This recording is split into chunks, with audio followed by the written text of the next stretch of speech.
Good morning, সবাইকে জানাই আমার অনেক ভালোবাসা, সেই সঙ্গে বড়দের আমার প্রণাম। আশা করি তোমরা সবাই ভালো আছো, আর যে যেখানে আছো ঈশ্বরের কৃপায় সুস্থ আছো। আমরাও ভালো আছি। আজ হলো জুনের 12 তারিখ, বারটা হলো শুক্রবার।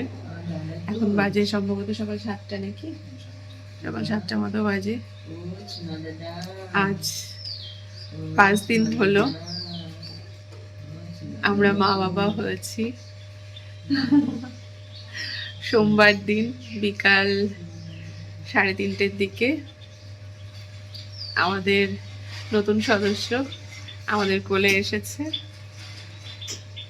তোমরা আগের ব্লগটা অনেকেই দেখেছো। তো আজ 5 দিন চলছে। আমার শরীরটা ভীষণ খারাপ ছিল, যেহেতু আমার কাশিটা ঠিক হয়নি, এখনো পর্যন্ত ঠিক হয়নি। সব রকম মেডিসিন চলছে, প্রত্যেক দিন ডাক্তারবাবু গ্যাস দিচ্ছেন, কিন্তু তাতেও খুব একটা ইমপ্রুভ হচ্ছে না। আগের থেকে ঠিক আছে, কিন্তু পুরোপুরি ঠিক হয়নি। দেখা যাক, হয়তো আস্তে আস্তে ঠিক হয়ে যাবে। তবে হ্যাঁ, পুচকু ভালো আছে, ও ঈশ্বরের কৃপায় সুস্থ আছে, স্বাভাবিক আছে। আর এই যে পুচকুর বাবা, কেমন লাগছে বলো? হাড় ভাঙা খাটুনি করছে। কেমন লাগছে আর কি বলবে, কি ফিলিংস বলবে বলো? মানে যবে থেকে এসেছি, নার্সিংহোমে ভর্তি হয়েছি, তবে থেকে ওর রেস্ট নেই, না রাতে না দিনে। কারণ প্রথম দিন তো আমি মানে কি বলবো, প্রায় 24-26 ঘন্টা একভাবেই পড়েছিলাম। সেদিন তো আমার অবস্থা খুবই খারাপ ছিল। তো ওর তো সব রকম কাজই করতে হচ্ছে। মা আছে, সবাই বাড়ি থেকে যাওয়া আসা করছে, কিন্তু ও বাড়িতে যায়নি। আমি যেহেতু কেবিন নিয়েছি, তাই ওকে নার্সিংহোমে থাকতে দিয়েছে। এটা হলো সব থেকে বড় প্লাস পয়েন্ট। ওকে যদি থাকতে না দিত, তাহলে আমি আর মা তো পারতামই না। গতকাল আমার একটা ঠাকুমা এসেছিল, মা একদিন বাড়ি গিয়েছিল, তো কালকে আবার বিকালে মা চলে এসেছে। মানে এর আগের রাতটা ঠাকুমা ছিল, তো ওই ঠাকুমা বাড়িতে চলে গেছে, মা এসেছে। আর মণ্ডলবাবু তো মানে পুরো পাকাপোক্ত, কি বলবো, কাজের লোক হয়ে গেছে। মানে বাচ্চার টেক কেয়ার যে এত ভালোভাবে করতে পারবে আমি ভাবতেই পারিনি। মা খাইয়ে দিচ্ছে, দুধ বানানোর থেকে শুরু করে, তারপর বাইরের তো কাজের শেষ থাকে না, কত রকমের ছোটাছুটি থাকে, সেগুলো করা, আমাকে টেক কেয়ার করা, মানে কি বলবো। পুচকুকে দেখাবো তোমাদের, জানি তোমরাও অপেক্ষা করে আছো ওকে দেখার জন্য, অবশ্যই দেখাবো, কিন্তু একটু অপেক্ষা করো। বাড়িতে গিয়ে ওকে আমাদেরকে দেখাবো। এই যে এক্ষুনি খাওয়া দাওয়া করলো, মার পাশে শুয়ে আছে। এই দেখো পুচকুর হাত। মন্ডলবাবুর কাজ তো সকাল থেকেই শুরু হয়ে গেছে। ওই যে পুচকুর কিছু কাপড় চোপড় ছিল, সেগুলো একটু কেচে দিল। আমাদের এই নার্সিং হোমটার সব থেকে বড় সমস্যা হলো, এখানে মাসি খুব একটা পাওয়া যায় না। যখন ডাক্তারবাবুর সাথে কথা বলেছিলাম যে আমার একটা পার্সোনাল মাসির দরকার, কিন্তু এখানে মাসি এত কম। আর মাসিদের কাজকর্মগুলো এমন, মানে সব কাজ মাসিরা করছে। এখানে এসে বাচ্চার টেক কেয়ারও মাসিরা করবে, সেই মাসি গিয়েই অন্য কাজকর্ম করবে, মানে যা যা কাজ হয়। তো সেগুলো দেখে আমরা আর মাসিদেরকে রাখিনি, নিজেরাই নিজেদের কাজ করার চেষ্টা করছি। নিজেরাই বলতে আমি না, মা, মণ্ডলবাবু, ওনারাই যতটুকু যা করার সব করে নিচ্ছে। এমনকি রুমটাও পরিষ্কার মণ্ডলবাবুই করছে। এদিকে মণ্ডলবাবু এখন দুধ রেডি করছে। আজকে সকাল থেকেই আমি ব্রেস্ট ফিডিং করাচ্ছি, মানে মনে হয় কটা থেকে, 6টা থেকে না মা, এখন প্রায় 8টা বাজতে চললো। মাঝে মধ্যে ব্রেস্ট ফিডিং করাচ্ছি, কিন্তু ওর মনে হচ্ছে আজকে পেট ভরছে না। মানে প্রথম দিন ওকে তোলা খাওয়ানো হয়েছিল, মানে আমি প্রথম দিন থেকেই চেষ্টা করছি ব্রেস্ট ফিডিং করানোর, কিন্তু প্রথম দিন তো সেইভাবে হয়নি। তো ডাক্তারবাবুরা যে দুধটা আনতে বলেছিলেন সেটা নিয়ে আসা হয়েছে। তো প্রথম দিন ওকে ওই 2 ঘন্টা অন্তর অন্তর ফর্মুলা মিল্ক খাওয়ানো হচ্ছিল। তারপর কাল থেকে, কাল না পরশু থেকে বোধহয়, না কাল থেকে বলো, কাল পুরো দিনটা ব্রেস্ট ফিডিং করেছে। আজকেও ভেবেছিলাম সকাল থেকে ব্রেস্ট ফিডিং করালেই হয়ে যাবে, কিন্তু কিছুতেই ওর পেট ভরছে না, ছাড়ছেও না। তো সেই জন্যে মা আর মন্ডলবাবু বললো আপাতত ওকে একটুখানি তোলা দুধ খাওয়ানো হোক, কারণ আমি আর বসে থাকতে পারছি না। সেই সকাল থেকে বসে আছি ওকে নিয়ে, করিয়েই যাচ্ছি। আর আমার ছানা মনে হয় পেট পাগলা হবে, জানো তো, একদম ওর বাবার মতোই হবে। মানে খিদে পেলে তখন একটু কান্নাকাটি করছে, বাকি খাইয়ে দিলে বেশ ভালো ঘুমোচ্ছে, কিন্তু খিদে পেলে পাগল হয়ে যাচ্ছে। তোমার মতোই হয়েছে।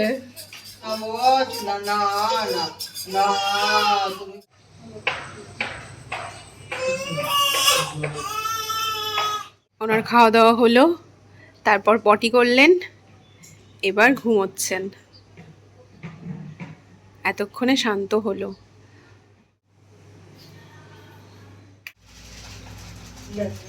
ও তো খেয়ে ঘুমিয়েছে, এবার আমরা খাওয়া দাওয়া করবো।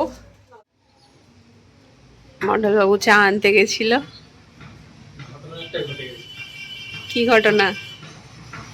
কেটে নিয়েছি চপ্পল একটা স্যার একটা নেই, খুঁজে খুঁজে পেলাম না, খালি পায়ে গেলাম চায়ের দোকানে, গিয়ে দেখছি চায়ের দোকানের সামনে চপ্পলটা পড়ে আছে।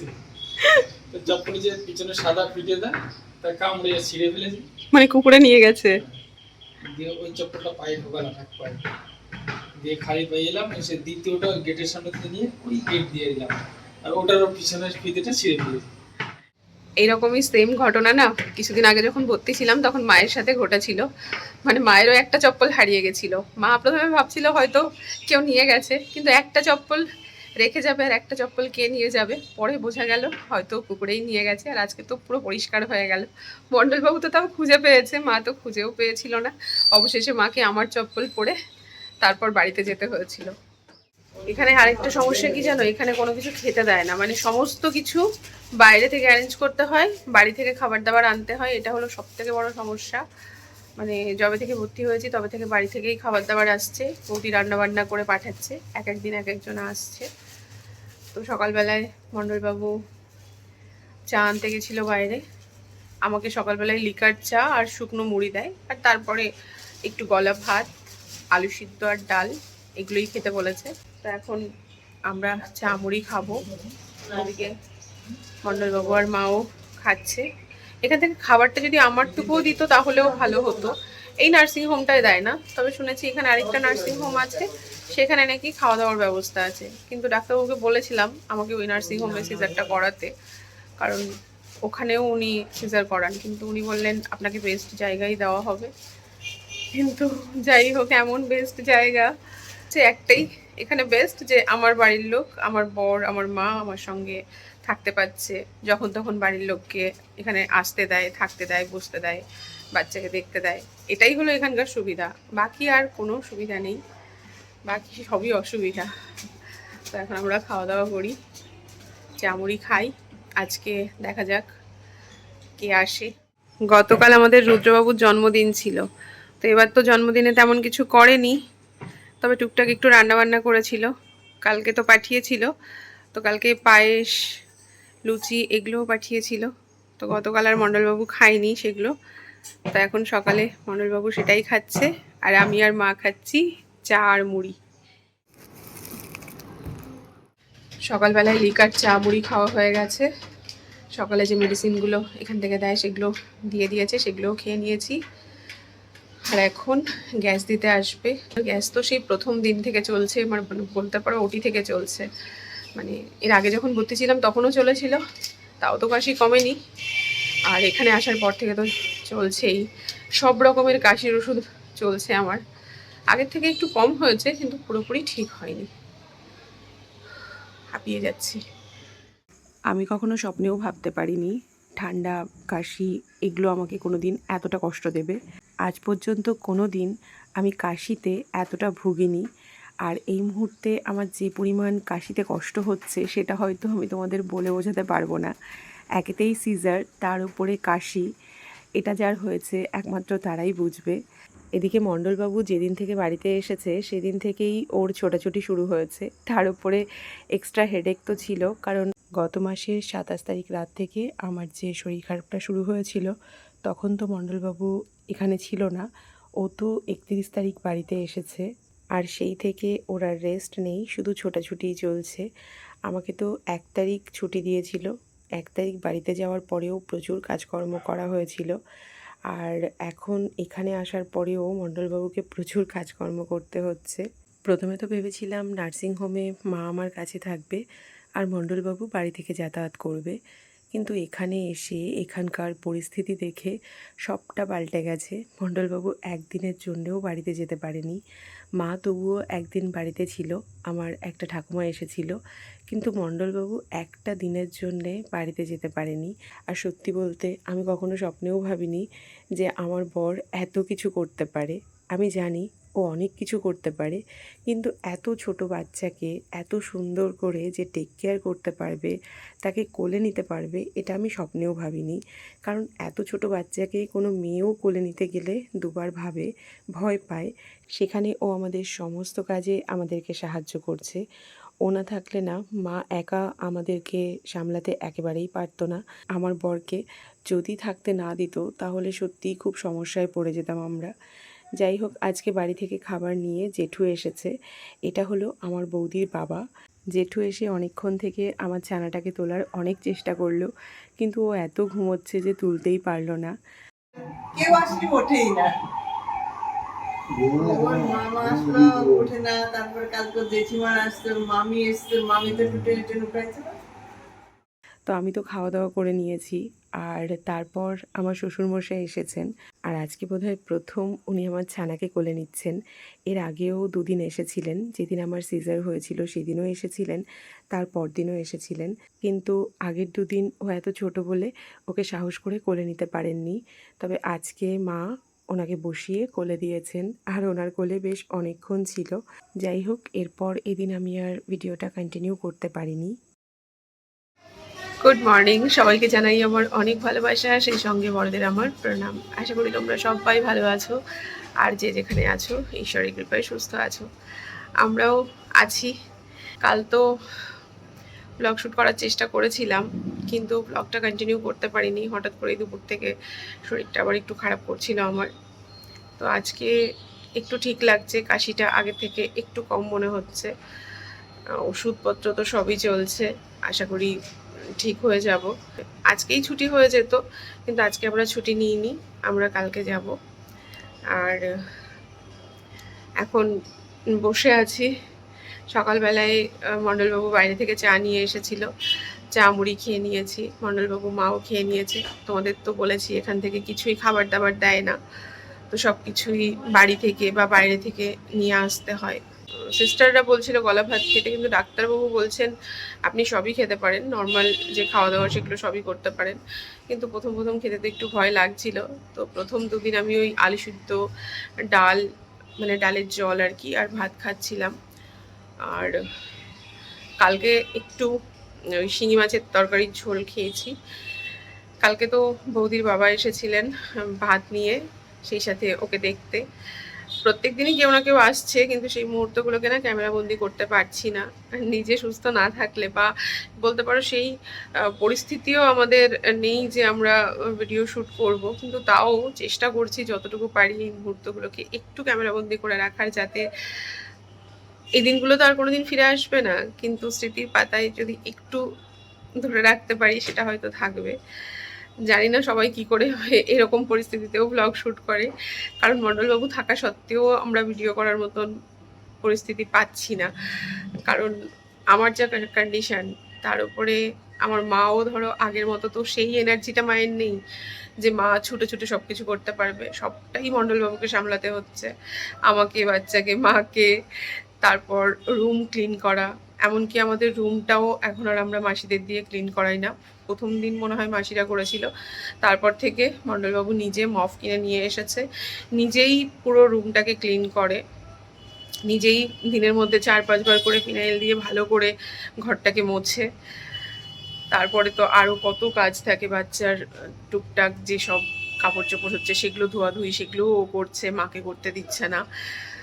তো যাই হোক, এইভাবেই আমাদের দিন চলছে। ব্যাস এখন কাশিটা যদি পুরোপুরি একটু কমে যেত তাহলে আমি একটু সুস্থ হতে পারতাম, তাহলে আমিও একটু টুকটাক হেল্প করতে পারতাম। তাও তো এখন উঠে বসতে পারছি, বাচ্চাটাকে একটু ফিট করাতে পারছি। প্রথম 2 দিন তো পারিনি, কিন্তু প্রথম দিন থেকেই চেষ্টা করেছি ওকে বেস্ট ফিট করানোর। মানে সিজারের পর থেকেই চেষ্টা করে গেছি আমি যাতে ওকে বাইরের খাবার না খেতে হয়, কিন্তু খেতে হয়েছে। কিন্তু এখন চেষ্টা করছি ওকে বেস্ট ফিট করানোর আমি। এখন উঠে বসছি, বসে যতটা পারছি নিজেও ধরে করানোর চেষ্টা করছি, মা মণ্ডলবাবুও হেল্প করছে। আর সত্যি বেস্ট ফিট করানোটা এই সিজারের পরে সত্যি বেশ কষ্টের আর কি, মানে ওই যে ধরে রাখাটা ওকে বেশ কষ্টের। এই ফোনটা ধরে রয়েছি তাও মনে হচ্ছে হাতটা ছিঁড়ে যাচ্ছে। এখন যেহেতু শরীরের কন্ডিশন অতটা ভালো না, যদি কিছুদিন আগে যে অসুস্থতা হয়েছিল সেটা যদি না হতো তাহলে হয়তো আমি এতটা দুর্বল হয়ে পড়তাম না, কারণ উঠতে গেলে, শুতে গেলে, হাঁটতে গেলে মাথা ঘুরছে। তবে হ্যাঁ, আস্তে আস্তে ঠিক হয়ে যাব, মনে এইটুকু জোর আছে আমার। আমি কখনো মনের জোর হারাতে চাইনি, এখনো হারাইনি। আর সেই মনের জোর নিয়ে উঠছি, হাঁটছি, টুকটাক হাঁটাচলাও করছি।